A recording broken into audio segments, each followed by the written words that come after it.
Bet ką galite ją įsidėti ir važiuoti, kur jums patogu ir kaip jums patogu. Gazas tas pats kaip pas motociklą, spaudžiat ir važiuojat.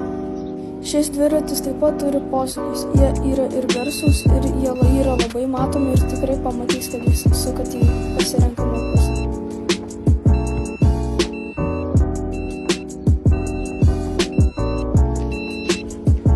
Taip pat jis turi labai ryškią lempą, kurią galite reguliuotis jūsų patogumu.